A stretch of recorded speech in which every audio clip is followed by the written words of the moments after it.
Hey guys, Simon back again here for the Modern Awakened Perspective, your map for the path to enlightenment. And got another story here. Again, this one's about Chicago.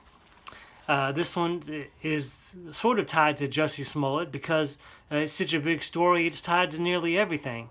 But basically the story goes because of the charges being dropped against him, and a string of other incidents, the city's fallen into a giant crime wave because people think they can get away with whatever they want. Before I get into it, give me a thumbs up and subscribe. All that helps the channel grow, helps people find this message down the road. So like I said, the city of Chicago is falling apart after a string of corrupt incidents capped off by the 16 felony counts just being dropped against Jussie Smollett.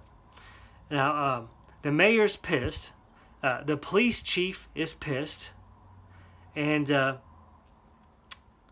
the assistant to Kim Foxx was interviewed and said that Smollett is guilty as crap and there's no reason for charges to have been dropped.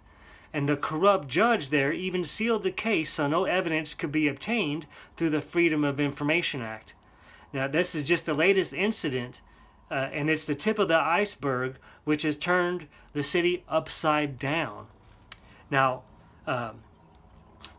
right before this, or around the same time or whatever, a repeat criminal was ordered to wear an electronic ankle monitoring device and to be under home incarceration or home curfew from 7 p.m. to 7 a.m.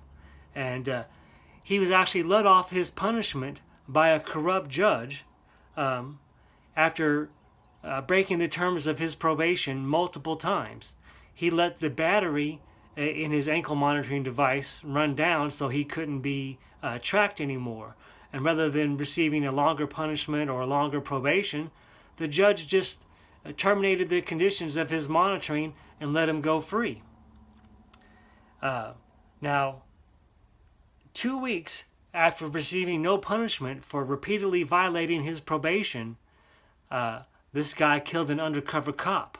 So the corrupt judge basically caused this cop's death, and the cops are pissed all about it.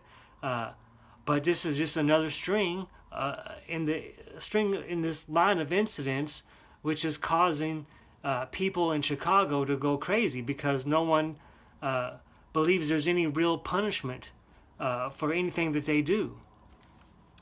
Now, this also comes on the heels of a Chicago Police Department scandal involving the shooting death of a man named Laquan McDonald and the attempted cover-up by the Chicago detectives. So there's a lot of distrust by the public, and there's a lot of corruption by the judges and the attorneys.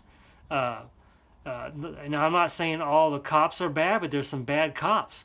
So it's just so much going on there that has caused, with this latest incident, a spike in violent crimes across the city. Now, Chicago has always been known for having a high crime rate, high murder rate, the strictest gun laws, but the most shootings of any city in the country. So all this is snowballing and causing things in Chicago to be even worse. So, I don't know how you guys feel about this, but as usual, the comment section is open. If you agree or disagree with what I'm saying and my perspective, feel free to leave a comment and we'll start a discussion. But seems things are going downhill in Chicago. So that's the story from my perspective, and I'll see you guys on the next one.